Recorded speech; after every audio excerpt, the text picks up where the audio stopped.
music of the Belle Epoch, specifically the music that came out of the cafes of that time.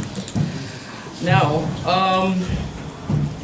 like most times, the term Belle Epoch, it did not come by its romantic name at the time. At that time, it was known as Le Troisième Temps, the third time, or the third era, because it came after a lot of turbulent history. There was the post-revolutionary years when France was indeed at war with itself. The monarchists, the communards, the federalists, and their army, not to mention the forces beyond France's borders. Indeed, Paris was the battleground. And that's pretty much what Paris looked like in 1871. So you can imagine what kind of rebuilding had to go for them to be able to host this in 1900, the World's Fair. So the Belle Epoch is definitely that era for France for rebuilding and making it something out of a bad situation, actually.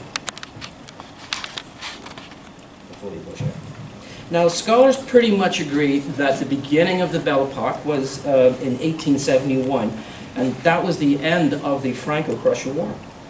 The end date is a little bit more fluid. Some people believe that the end was April the 14th, 1912, the sinking of the Titanic.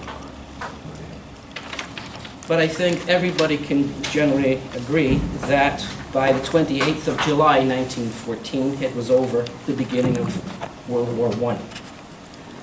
So around 1871, when peace was settling into Paris, artists began to come back.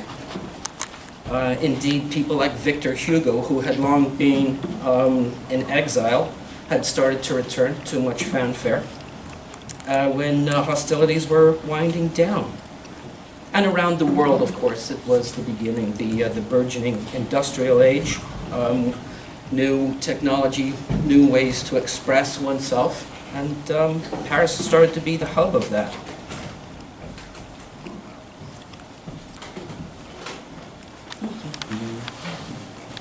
It also marked the beginning of the recording industry, helped along by these two, the Pathé brothers, Charles and Émile. And they started to record in Paris around 1890. And they were so successful that by 1906 they had recording studios in London, Milan, and Moscow. Now, about that music, let's start by talking about what that music is not. It's not Edith Piaf, of course. It's not even the dearly departed Charles Aznavour. And it most certainly is not this Belle Epoch disco band from the 1970s that caused me no end of grief doing research for this. No, it came from cafes such as this. Such as this. Le Chat Noir. You've all seen this poster. The original Chat Noir actually closed in 1900, and other places opened up after that, claiming to be Le Chat Noir, but no, it was over for them by 1900. The Folie Bergère, Moulin Rouge, of course.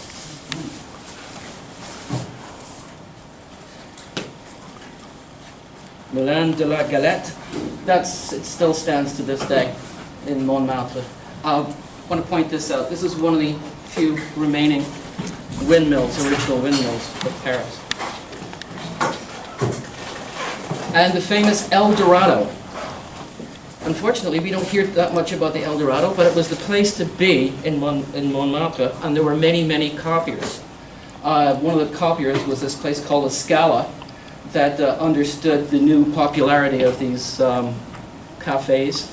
They started to broaden their programs to not just performing in the afternoon, but also in the evening. And that's what the inside of the Scala looked like. Now, who would perform there? This ravishing chanteuse, Jean Bloch, Yeah. She was known for pushing the boundaries. Even she performed also at the Moulin Rouge. She would jump off the stage and cavort with audience members, both male and female. She was also a cross-dresser. That's her? That's her. And she walked around like this, not just while performing, but she was seen around Paris. So known for that, this is an actual postcard. Now the sad thing is that, to my knowledge, she didn't record. And that there's a very, very good reason for that, and that is, it didn't pay very well. When you went into a recording studio, you were paid once. And it would take all day to make a cylinder or to make a disc, right? You could make more money. In fact, that's what Jean Bloch maintained. She says, why would I go get paid a very small fee to stand in a drafty control recording studio when I can make more money in a cafe passing the hat? So, if anybody knows of a recording of Jean Bloch, I would really like to hear it. But I have not been able to find one. So, one lady who did record. No, that one. This lady. Her name was Charlotte Godet. And she was generally regarded as one of the most beautiful women in Paris. And she began singing around Paris in 1888, and she became engaged at La Scala. She started to record for Pathé in 1912, but I was able to find some recordings of her made before that. So, let's... I hope this works.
So there you go.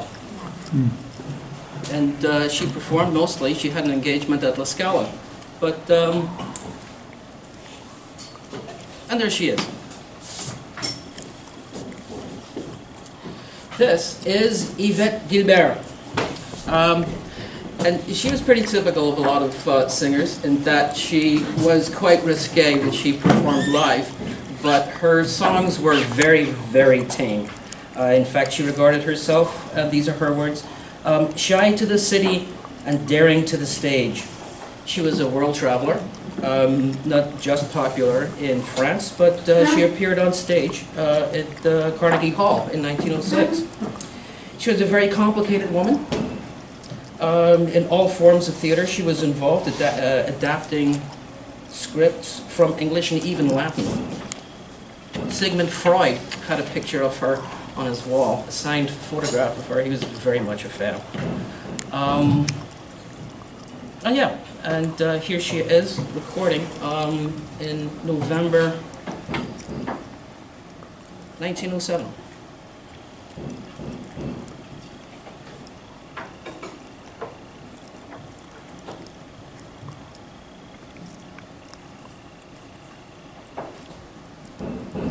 I'll warn you now, it's not very good. I'm not going to play all of it. Her early recordings during this period were not very interesting. She did make some interesting recordings, but that was more around 1920 and even recorded in the 1930s. So, just to give you a taste of what she sounded like at this time.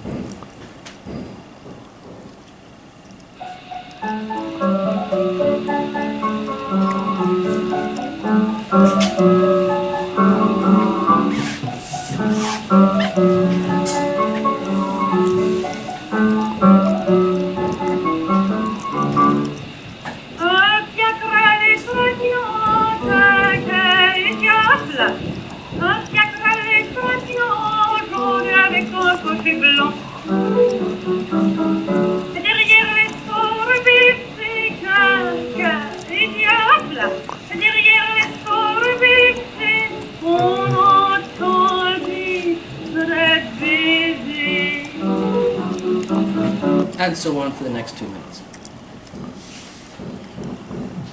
So, a little bit more interesting is this gentleman here. He went by the single name of Dranem. He was a true Parisian, born and died in Paris.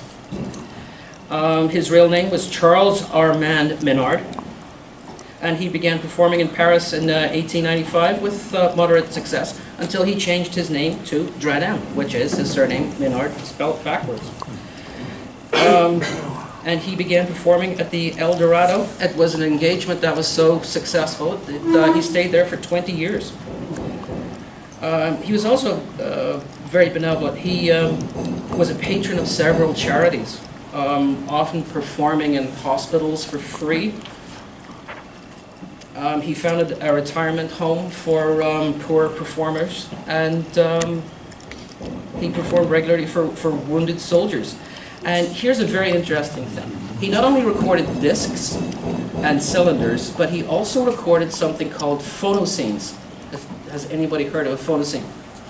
It's a very early form of synchronizing film with sound. What would happen is that a performer would go into a recording studio and make a disc.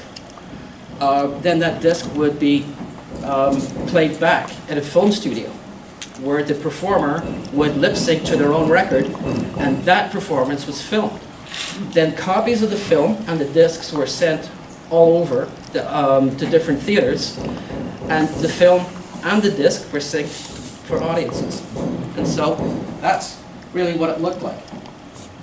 So here's the playback machine behind the screen, and this is the film of the performer.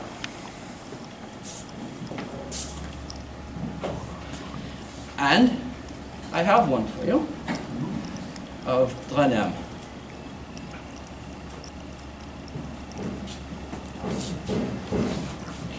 This film was actually made by Alice Guy Blache, who was considered the first female filmmaker, and it's from 1905.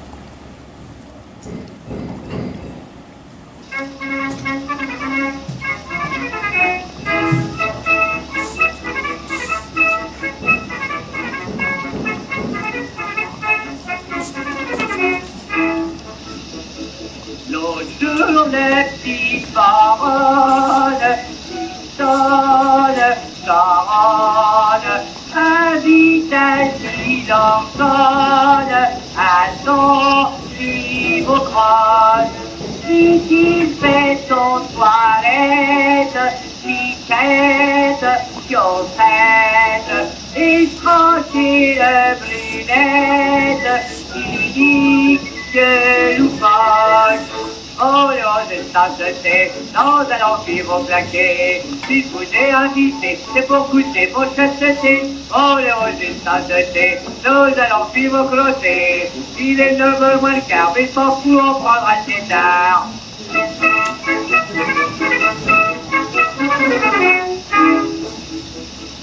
Il enfantait elliptique, ludique, magique, c'est pas de la crotte dique, c'est du fondre pas vers la papa, alors il s'enrôle, mignonne, friponne, j'en passe pour sa personne, elle lui dit que d'art. Nous allons vivre placés. Moi, vous apprêtez à me dire des choses cruautés. Puis ajoute sans sympathie. Maintenant, comme c'est mon Dieu, c'est dans ta gueule, ça vaudra Dieu.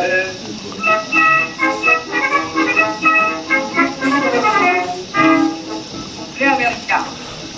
I am only tiny on the hand.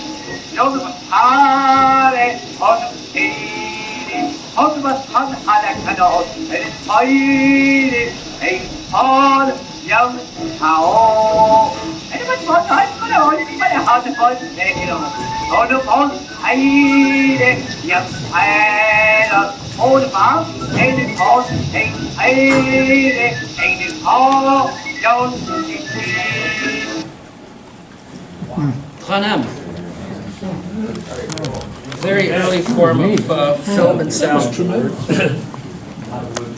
Tremendous synchronization. I know.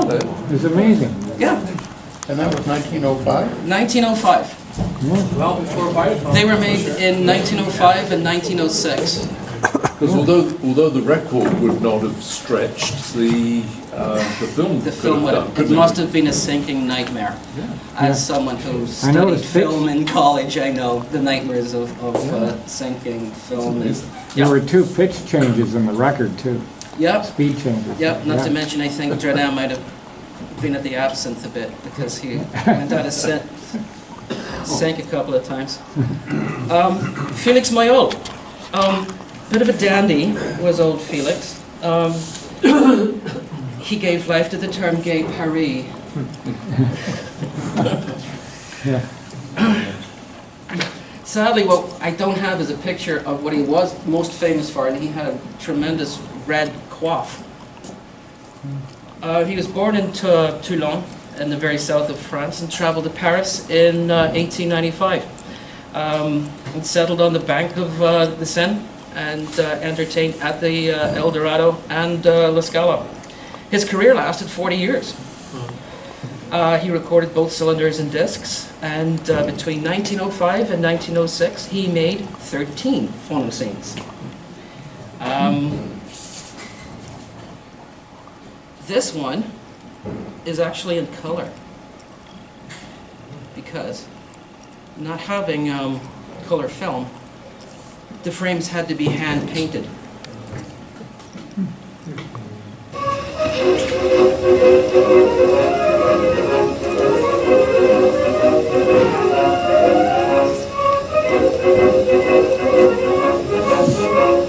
Bonjour, dites-moi, Rosine, ma belle voisine, vous venez donc tout ce bruit chez vous cette nuit. Vous battez-vous ma charlotte et que vous souffrante, je vous entendais gémir, je n'ai pas pu dormir. Mais non, répond Rosinette, curieux que vous êtes, c'est très malhonnête, qu'est-ce qui vous a pris? Le bruit qui vous a surpris vient dans ma chambrette. C'est mon chat, du coup de minuit, qui a mangé la souris. Mais dites-moi donc, Rosine, ma belle voisine, est-ce vrai qu'on dit en passant dans toute la maison? On prétend que vous êtes ma chère très hospitalière, que le voisin d'en bas sûrement serait votre amant.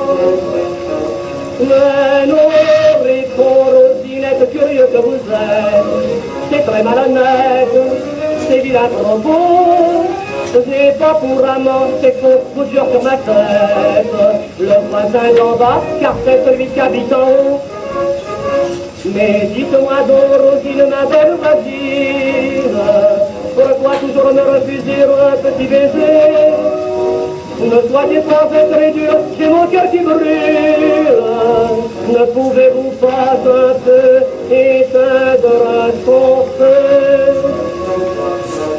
Mais oui, répond Rosinette d'un picéronnette, donnez une recette qui vous guérira.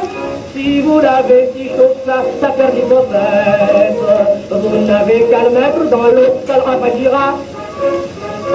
Mais dis-moi, petite Rosine, ma belle voisine, si tu veux faire mon bonheur, je te donnerai mon cœur.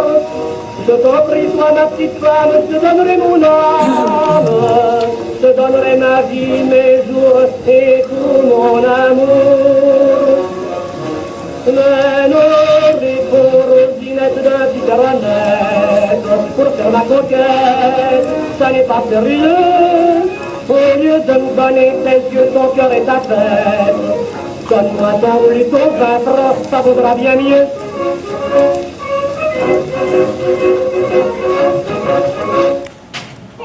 Wow, that's amazing. Charming. In 1938, he retired, and he moved back to his hometown of Toulon, and he died there in 1941. Again, he was one of these performers who was very, very charitable. He was known to give a lot of his money away to charities. In fact, he gave money for the purchase of a stadium in his hometown, and it still stands. So, this is the this is the home of the rugby union team, the RC Toulonnais. So, this is the Mayoral Stadium. And that brings me to this lady, one of the more famous of the Belle Epoch. She is Gaby Dely, and her name was originally Marie-Elise Gabrielle Kerr, and she became another international star. She performed in many Paris venues in her early teens, and even in 1906 she traveled to London and became a sensation there as well. She went back to Paris, and she could command the highest salary of anybody in France. So successful was she that she attracted the attention of this handsome young man, Manuel II of Portugal. He was so smitten by her that he built an apartment for her in his palace, much to the chagrin of his fellow Portuguese. It was quite a scandal in Portugal at the time. In fact, he would sneak her in under the cover of darkness. It was the worst kept secret in Europe. Of course, Manuel did have a downfall, but Dely had nothing to do with that. Of course, she had to return to Paris under suspicious circumstances, but she cashed in on it.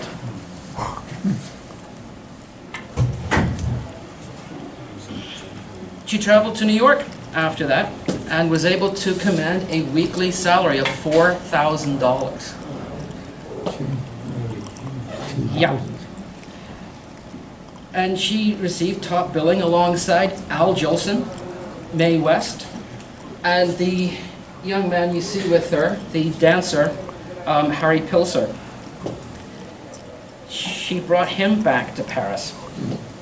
The couple even made some silent films together, and Gaby recorded 3 cylinders, but only 2 were released.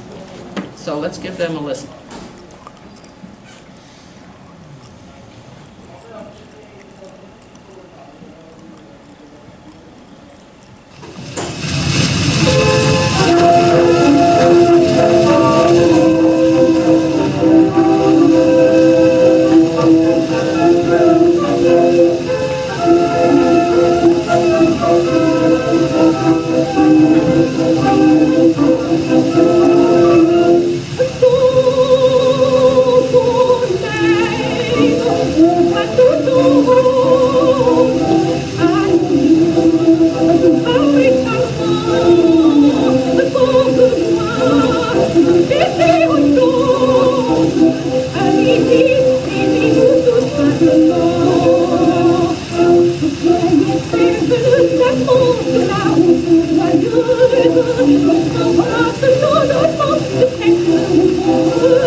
Yes, you can see why Manuel II was smitten by her.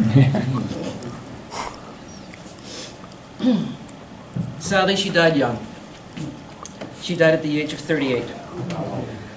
In 1919, there was the Spanish influenza was sweeping Europe, and that's what got her. Now, in her will, she bequeathed her mansion to the people of Paris, in the hopes that they would enjoy it just as much as she did when she was alive. Unfortunately, upon her death, the government seized the house to be used for a office complex, and to this day remains closed to the public.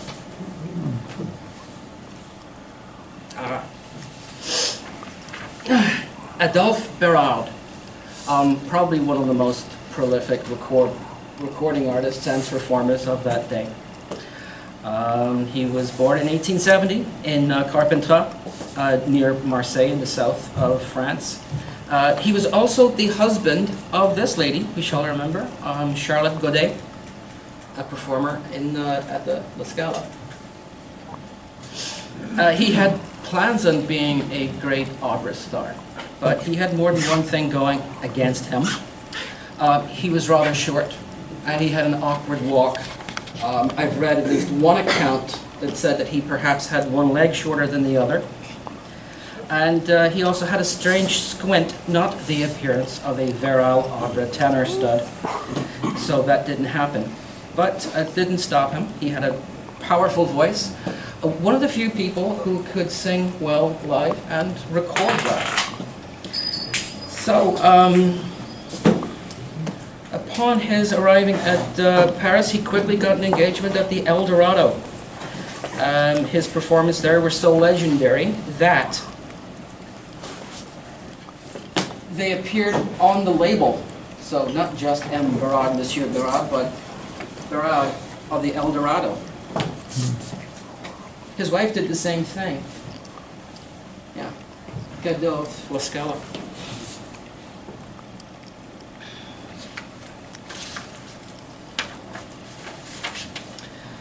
Now, between 1906 and 1931, he made no fewer than 400 recordings. So I'm going to play for you a little bit of a tie-in. One of his best recordings is a tribute to Gaby Dely.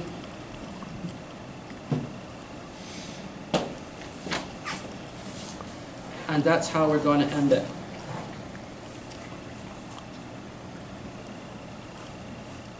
So here is from 1907, Berard with the song Gaby. Gaby, chanté par Ferrat.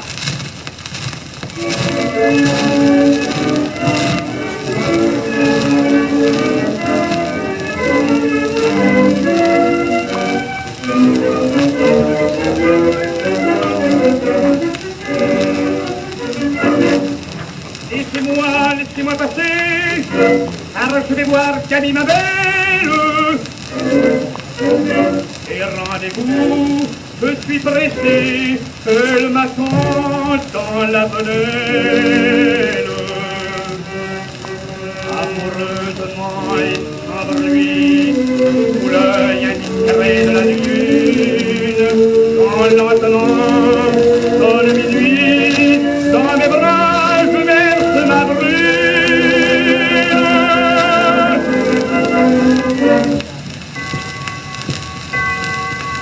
2 heures, c'est fini, mamie ne viendra pas, elle est partie.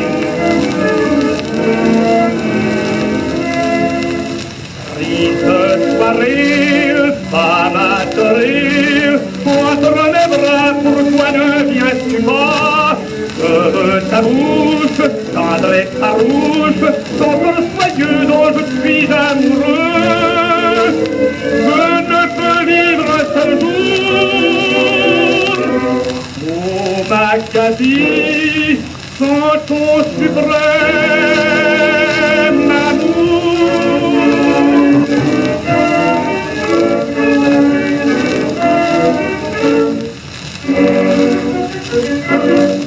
Je vois Godon à l'horizon, dans la brune moussade grise,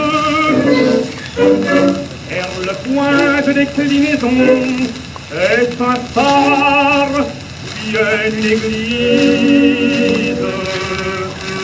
Pourquoi tout s'échange dans la vie, un voile, une cérémonie, à la gueuse, elle m'a trahi, c'est Gabi, elle se marie.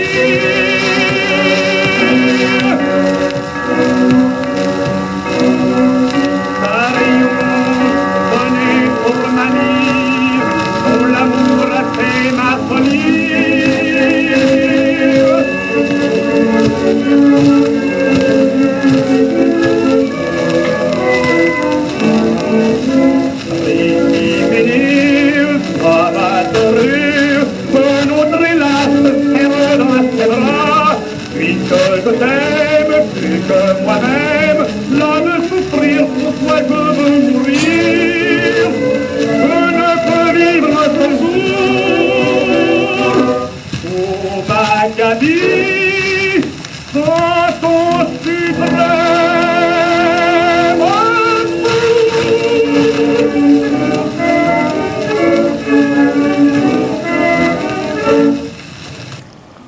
Fin.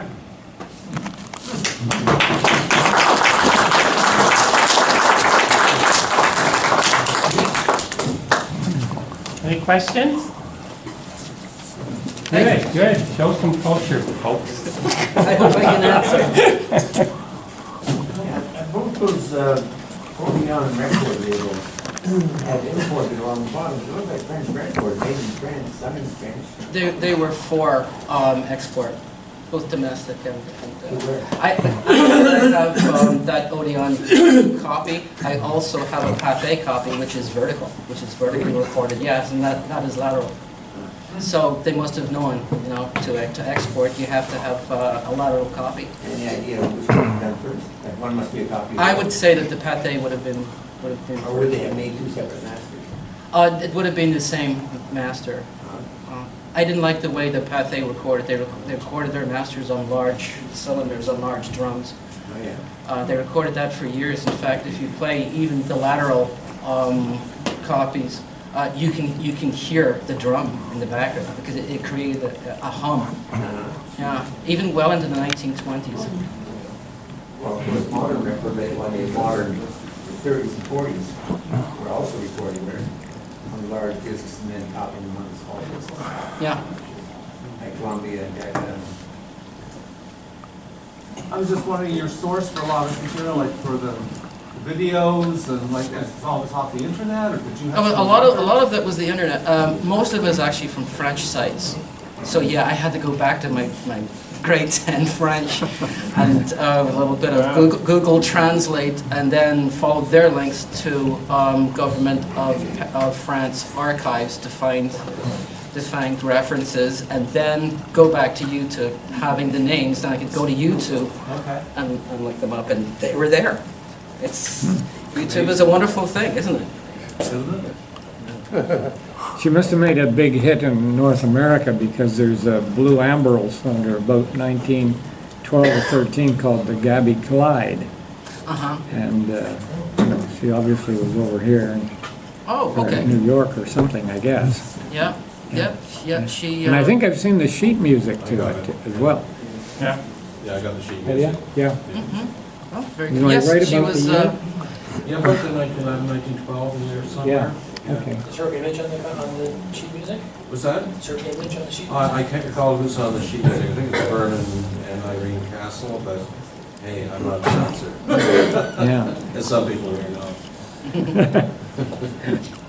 A lot of the records had like a stamp on it. Yeah. Is that to show that a tax was paid? or- Yeah, that's exactly what that is. Yeah.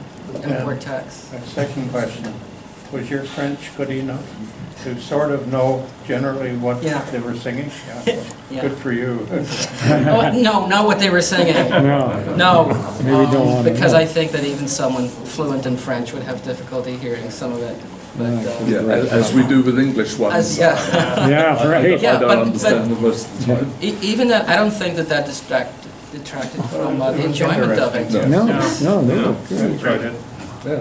Anything else? Arthur?